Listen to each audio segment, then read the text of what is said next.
Hello दोस्तों, corona के case जिस तरह से हमारे देश में फैल रहे हैं वो एक चिंता का विषय है। यदि आपने अभी देखा होगा कि 3.25 लाख 24 घंटे के अंदर इतने ज़्यादा केस रिपोर्ट भी हुए हैं, जो कि बहुत ज़्यादा सीरियस कंडीशन है। क्योंकि यह कोरोना वायरस की दूसरी लहर है, जो कि पहली वाली कोरोना लहर से काफ़ी ज़्यादा खतरनाक है। पहली बार जो की लहर थी उसमें जो कोरोना का जो वायरस था, जो कोमॉर्बिड पेशेंट थे, बुजुर्ग लोग थे, उनको ज़्यादा इफेक्ट कर रहा था। लेकिन जो ये कोरोना की जो सेकंड लहर जो आई है, इसमें युवा वर्ग ज़्यादा इफेक्ट हो रहा है। क्योंकि युवा वर्ग को अपने काम से या बिजनेस से या किसी न किसी वजह से घर से बाहर निकलना होता है, जो कि उनकी थोड़ी बहुत लापरवाही हो जाती है कि वो मास्क का प्रयोग नहीं करेंगे, सोशल डिस्टेंसिंग नहीं लगाएंगे करेंगे और बार बार हाथों को धोएंगे नहीं या सैनिटाइज नहीं करेंगे, जिसकी वजह से युवा वर्ग ज़्यादा इफेक्ट हो रहा है। तो इसमें अब क्या है कि भारत सरकार की तरफ से कोरोना वैक्सीन अब लगवाई जा रही है। लेकिन बहुत से लोगों में कुछ भय है और कुछ अफवाह हैं या कुछ ना कुछ कारण की वजह से वैक्सीन नहीं लगवा रहे हैं। आपने देखा होगा कि कोरोना जिस तरह से बढ़ रहा है, हॉस्पिटल में बेड की उपलब्धता बहुत कम होती जा रही है, पेशेंट ज़्यादा बढ़ रहे हैं और हॉस्पिटल में जो कि ऑक्सीजन की मात्रा भी कम होती जा रही है। तो एक बहुत ही चिंता का विषय है। इसलिए ज़रूरी है कि कोरोना को फैलने से रोकने में हम लोग अपना सहयोग दें। जो भी सरकार कोरोना वायरस से बचने के तरीके बता रही है, हम यदि उनको पालन करेंगे तो कोरोना को फैलने से काफ़ी हद तक रोक सकते हैं। इसमें ज़रूरी है कि आप अपना वैक्सीनेशन कराएं, क्योंकि बहुत से लोगों में गलत फहमी है, वो वैक्सीनेशन नहीं करवा रहे हैं। उसका कारण क्या है कि उसमें कई तरह की अफवाहें हैं लोगों के बीच में, सोशल मीडिया पर या बहुत सी जगह पर ऐसे ऐसे मैसेज लोग देखकर गुमराह हो रहे हैं कि हमको वैक्सीन नहीं लगवानी है। यदि हमको वैक्सीन क्यों नहीं लगवानी है या कब नहीं लगवानी है, ये मैं आपको वीडियो के अंत में भी बताऊंगा। प्लीज़ आप वीडियो को अंत तक जरूर से देखते रहिएगा। और सबसे पहले आपका जानना जरूरी है कि यदि हम वैक्सीन लगवा लेते हैं और वैक्सीन लगवाने के बाद यदि हमको कोरोना का कोई इन्फेक्शन हो जाता है और तो घातक परिणाम जो होंगे उसके वायरस के, वो बहुत कम हो जाते हैं। आपको हॉस्पिटल में एडमिट होने की ज़रूरत नहीं पड़ेगी, आपको आईसीयू वेंटिलेटर की ज़रूरत नहीं पड़ेगी और जो सीवियर सिम्टम्स कोरोना वायरस की वजह से होंगे वो नहीं आएंगे यदि आपने वैक्सीन लगवा ली है।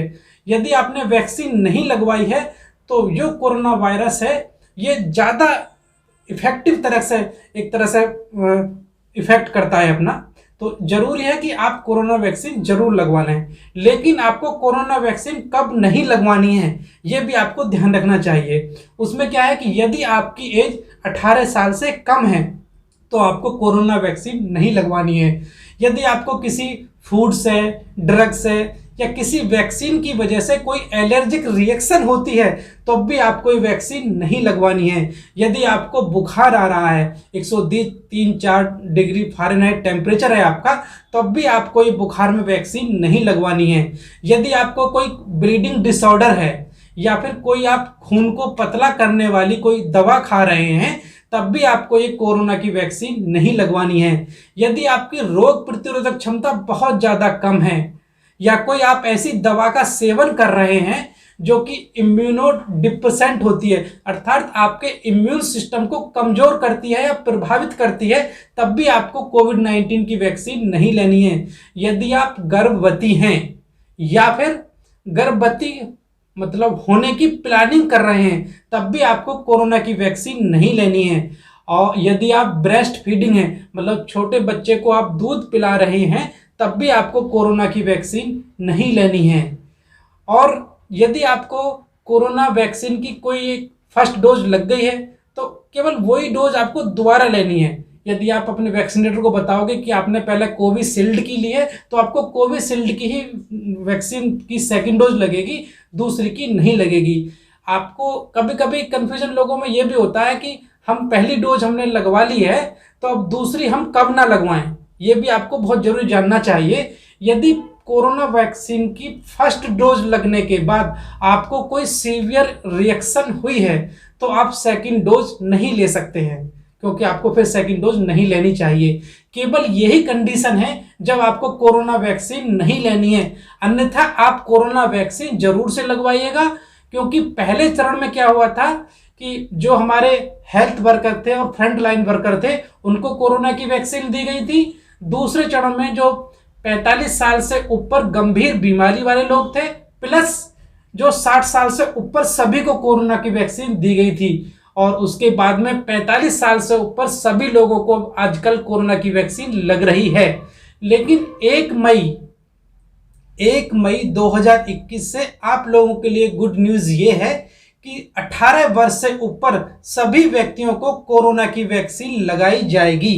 तो प्लीज़ ये वीडियो मैं इसी वजह से बना रहा हूं कि इस वीडियो को आप ज़्यादा से ज़्यादा शेयर करें, क्योंकि बहुत से हमारे युवा वर्ग ऐसे थे वो पूछ रहे थे बार बार कि हमको वैक्सीन कब लगेगी।